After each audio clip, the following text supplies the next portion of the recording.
Good day. In this video, I'll be explaining user-defined function and methods for both Python and Java. So first, let's have Python.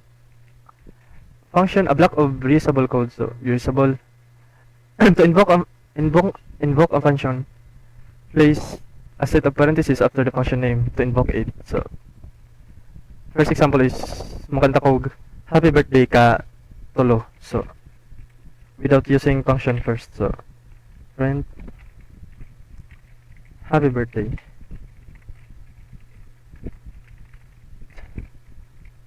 So yeah, print you are old and print happy birthday to you again.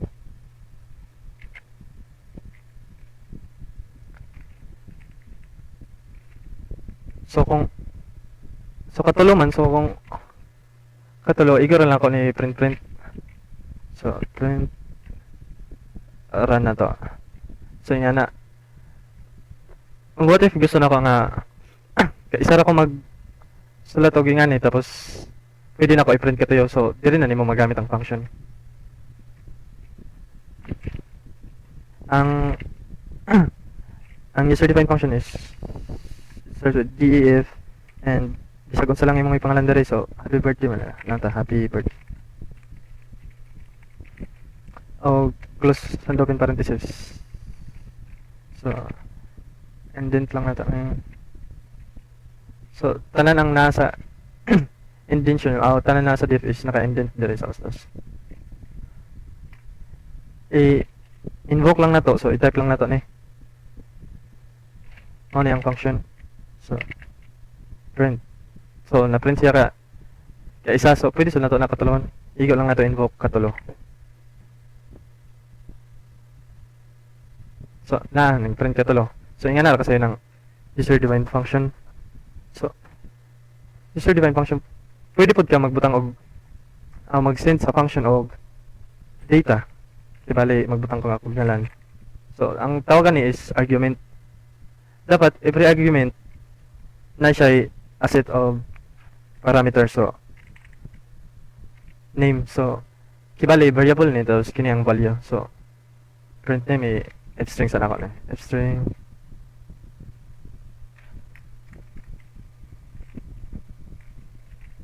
name. So print happy birthday to Carl, you are old, happy birthday to you. So mao nang gamit. So pwede po din mo otro-otrohon like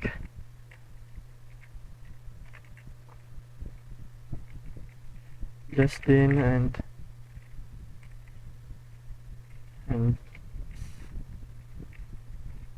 Brian.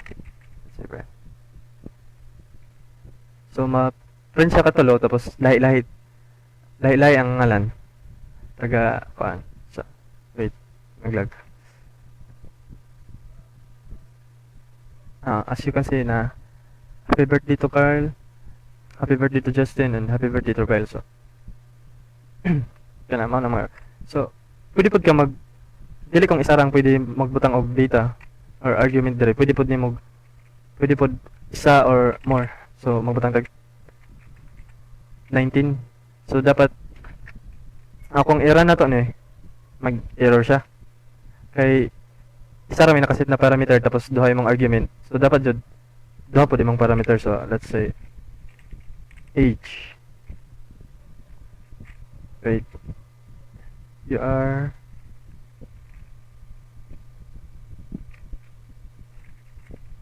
age. That's f-string.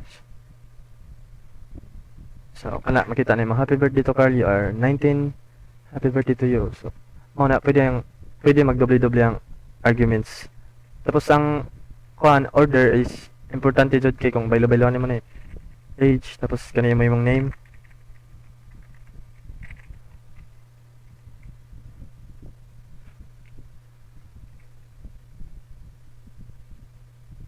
So kana nagkabaylo-baylo dapat jud importante ang order.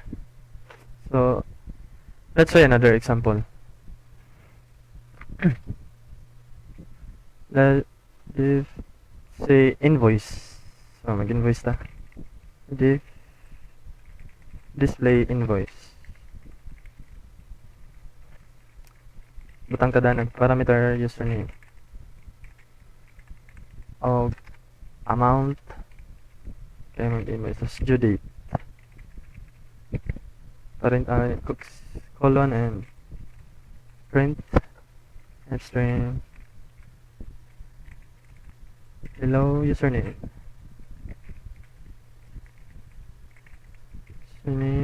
print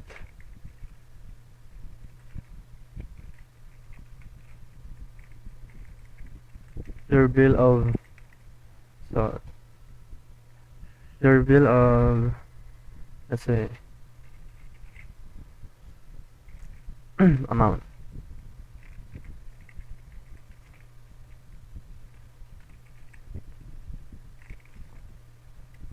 pesos is due on January, let's say January, it's due on due date. So due on due date. So, invoke na tong function, display invoice. Copy lang na. And close and open parenthesis. And for username, data for username is, let's say, my name, Carl. And for amount, 5,000. Say 5,000. And for due date is on January 1st. So 1/1. Let's print this one. Hello Carl, your bill 5,000 pesos is due on January 1st. So I invoke the function and match the parameter to the data. So let's say another example. This one introduce the return statement. So let's say maghimo tag calculator dire. So if add x and y. So let's put z as a variable. So x plus y. X plus y return z.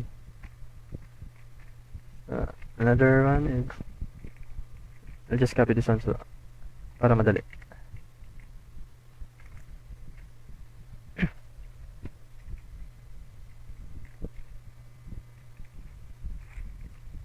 So add subtract multiply and divide. And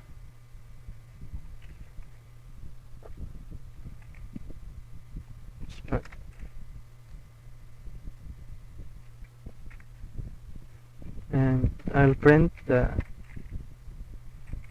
so I'll call the function add. So add and with the value of 1 to, so I'll print it. So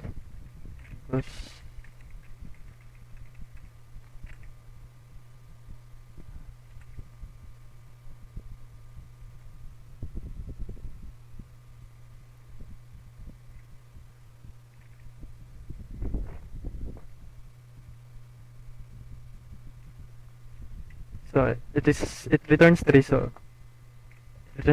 let's try another one. Let's escape it.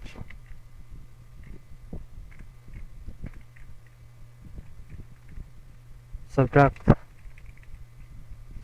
and multiply and divide. Let's run it, and as you can see, it returns the value without money ang gamit sa return. Kung wala ning return is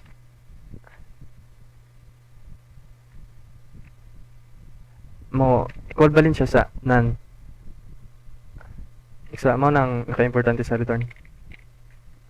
So explain na ako. Ang purpose naning sa return is mag-return siya value after this code will be executed.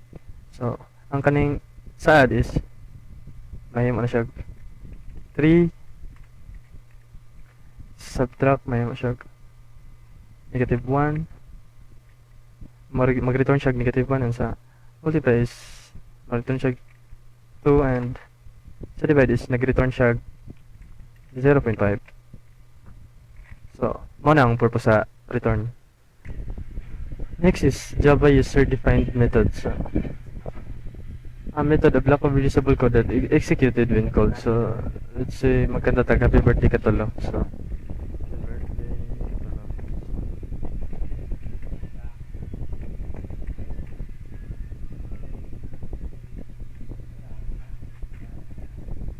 happy birthday Jia, happy birthday Jerry. Let's just change this.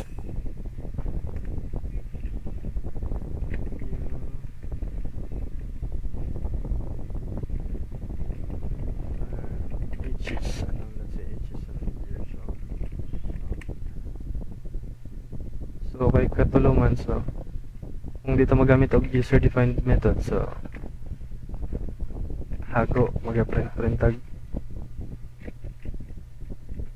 kipilan, so i-run na to. So mao na katulo mag-print. So kung gusto na ko na dili na mahaba ang code, dili na ito magamit ang user-defined para dili na maghago-hago. So just erase and kung mag-mo kag method na line, dapat dili sa sulod sa main method. So void ngalan sa tong method is nato lang happy birthday. So with close parenthesis curly brackets, copy lang nato is delete nato. So igo lang nato dire invoke an method just na happy birthday.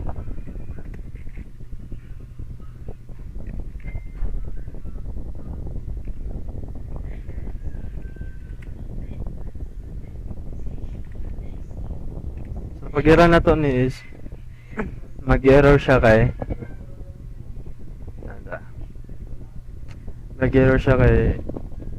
nag-invoke ta diri sa because method niya na static, dapat static food ni, so tang natag static yun ay mugana na siya noon. So you can see makita nimo, tapos pwede po sa kapilan ini mo i-print ay tawagon dire sa katulungan sa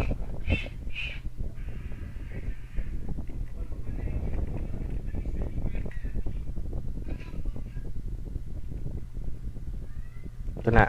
So katulo, so mas pinasayon pa. So next is mag-add tag kan ngalan o edad. So initialize na dire string name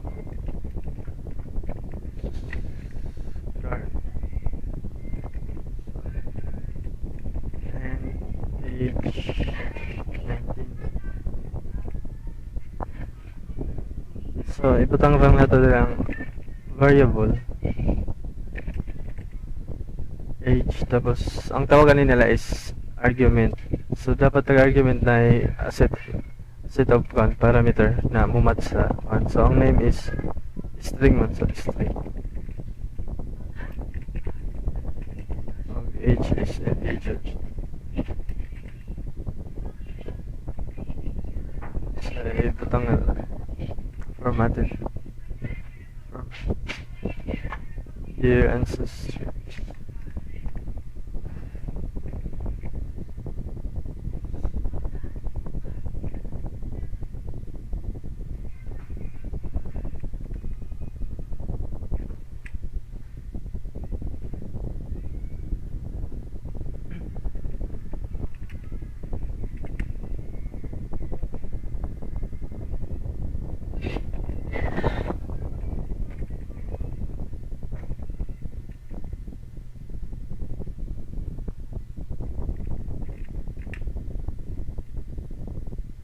Print Ay, name. So, i-print na lang.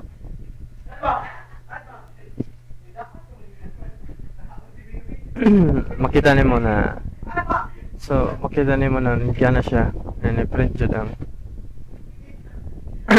name og kuan. So ingani ra magbutang og argument para maka-add og value or variable and variable sa method.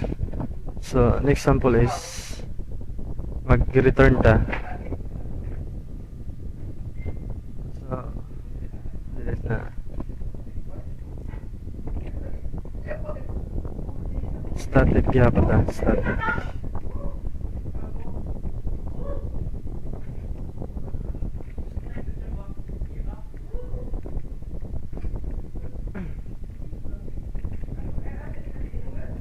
Static. Wait. Kasi na i-square na to ang iyang kaugalingon number. Square. So static double square.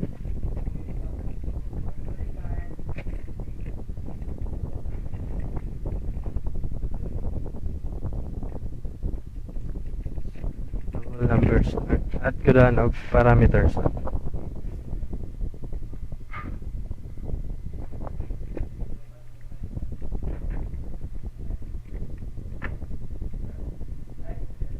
Nagad ko daan og parameters. Return number and square root of sa number, so times so number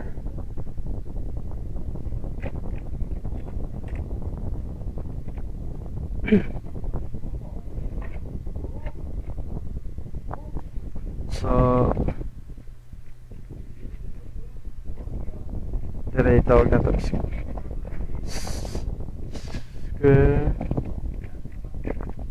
3. So kani siya mag-error siya kay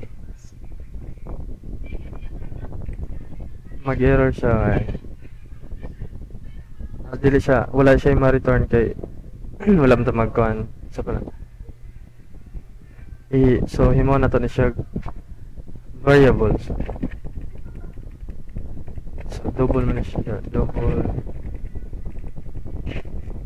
result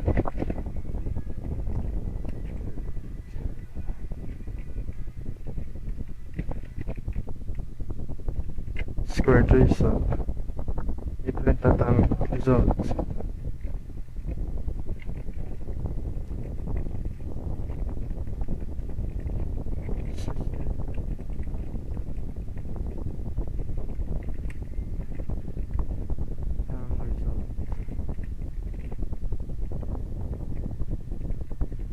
So yara na to. Narang result nag-return siya kay 3. Ang score is i-times lang sa kaugalingon number. So pwede po na to ingana yun lang para mas dali kung gusto nimo.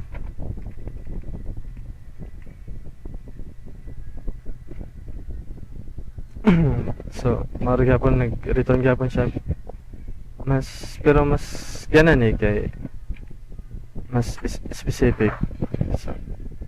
So maro tang user defined method sa Java.